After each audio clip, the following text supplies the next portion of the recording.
Okay, start. I got it. I can manage. Here, let's get a. I did stage crew for a long Let's time. get a mic too.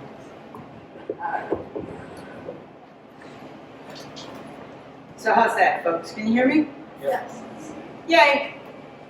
So I have two to read tonight out of the book. I have more than that in the book, but you'll have to buy a copy to find out.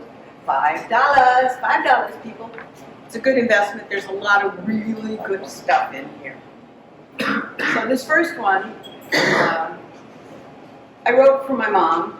She passed in 2011, and I was thinking about her maybe a year ago, and I decided it was time that I wrote a poem on her behalf.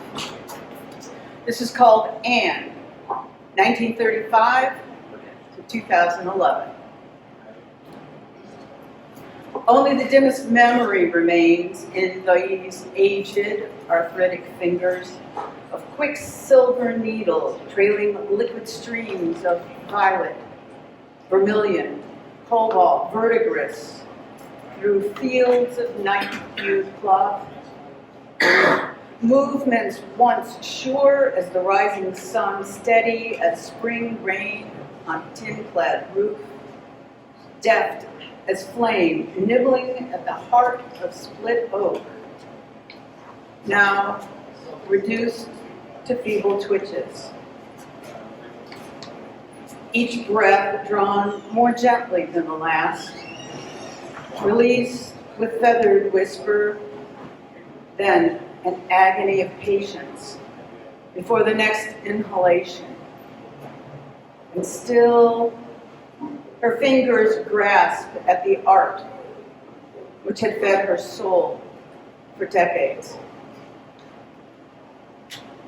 I lay a hank of rainbow across her nearest palm, soft cotton floss glowing with the promise of the next life, where she will weave symphonies of surprise with the light of all.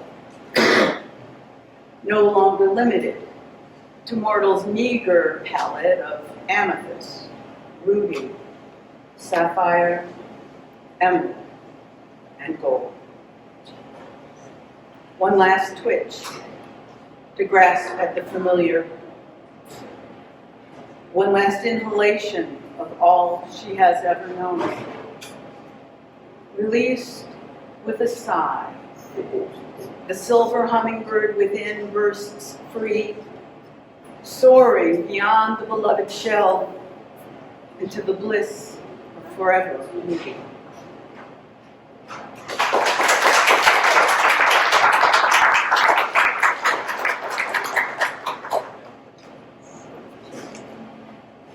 And I'll match you season for season, but my season's a little later, please, I hope God.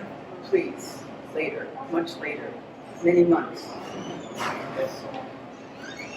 So this one is called The Siren Song of the Snow Shoveler. In certain snowy lands, as the light of dawn glows pink, one is serenaded by the cheerful greeting of the shovel scraping across driveway and sidewalk, letting neighbors know the storm has passed for now.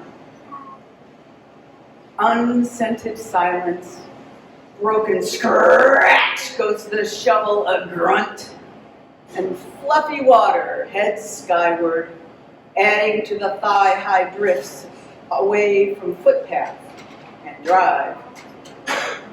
First one, then another, then 5 or 6 shovels sing their raggedy, jaggedy songs, call and response from opposite sides of yet unplowed streets. Scratch and pause.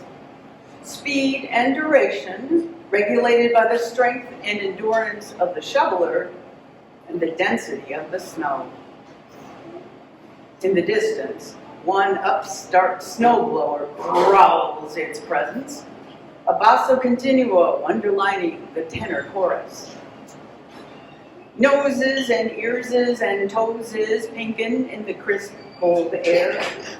Cheeks bloom winter roses as sweat builds beneath layers of flannel and sweatshirt, coat and scarf, mittens and hat. Sometimes the wind kicks up and a toss in one direction, snow showers on a sudden gust, splashing into the face of the unsuspecting singer of the siren song of the snow shovel.